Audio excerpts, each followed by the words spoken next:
नमस्कार दोस्तों, मैं अवधेश यदुवंशी लेखक कवि गीतकार आप सभी का मित्र आप सभी को कोट कोट प्रणाम करता हूं और आप सभी के बीच लेकर उपस्थित हूं अपना ही लिखा हुआ एक प्यारा सा भोजपुरी भजन जो कि बहुत ही लाजवाब है। तो आप लोग इस भजन को इस गीत को ध्यान से सुने।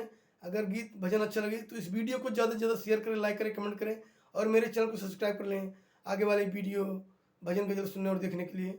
तो एक माँ का भक्त है, तो माँ के मंदिर गया है, जो कि आँख से अंधा है बेचारा, उसको दिखता नहीं है। तो माँ से रो रो के प्रार्थना कर रहा है और क्या कह रहा है आप लोग को इस भजन के माध्यम से बता रहा हूँ, तो आप लोग ध्यान से सुने।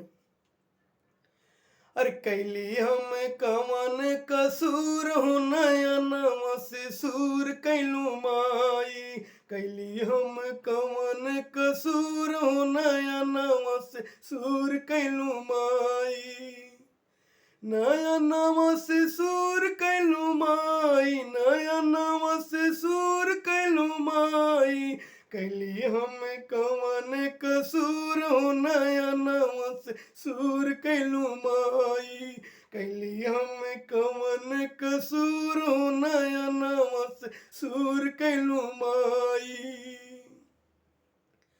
लऊ के नामाई कैसन तोहर बा मंदिरिया, तोहर बा मंदिरिया माई, तोहर बा मंदिरिया हो। लऊ के नामाई कह तोहर बा दुअरिया, तोहर बा दुअरिया माई, तोहर बा दुअरिया।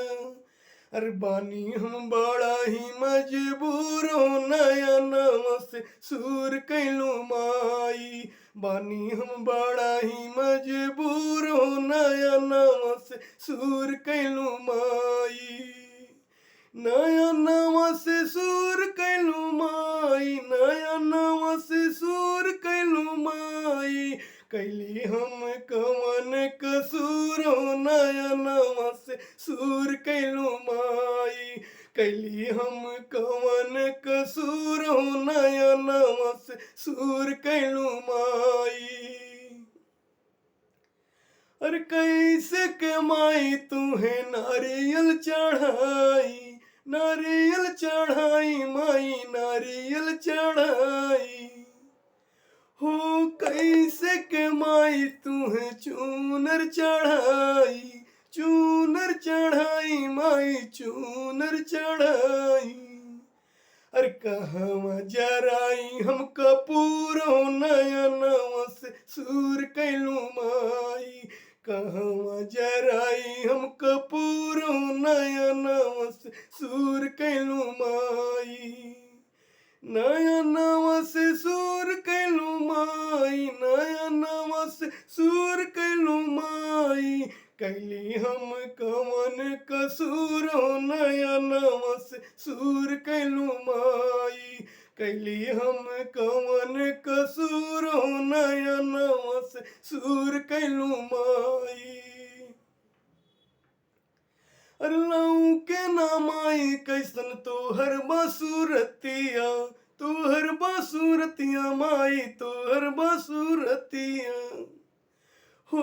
लऊ के नामाई कैसन तोहर बमूरतिया, तोहर बमूरतिया माई, तोहर बमूरतिया। अरे लऊ के हथवा के त्रिशूल हो नयनवा से सूर कैलू माई, लऊ के हथवा के त्रिशूल हो नयनवा से सूर कैलू माई, नयनवा से सूर कैलू माई, नयनवा से सूर कैलू माई, कैली हम कवन कसूर हो नयनवा से सूर कैलू माई, कैली हम कवन कसूर हो नयनवा से सूर कैलू माई, कैली हम कवन कसूर हो नयनवा से सूर कैलू माई। धन्यवाद दोस्तों।